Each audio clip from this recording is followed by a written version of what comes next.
ดูเจ้าน้องหมาตัวนี้ชอบจริงๆชอบขี่รถดูสิแค่รถที่ตาเข็นหญ้าเนี่ยก็ยังขี่เล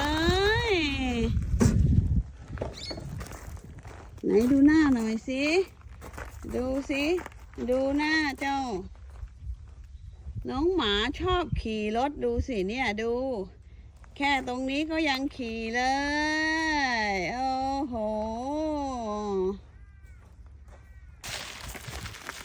ดูเจ้าน้องหมาตัวนี้ชอบจริงๆชอบขี่รถดูสิ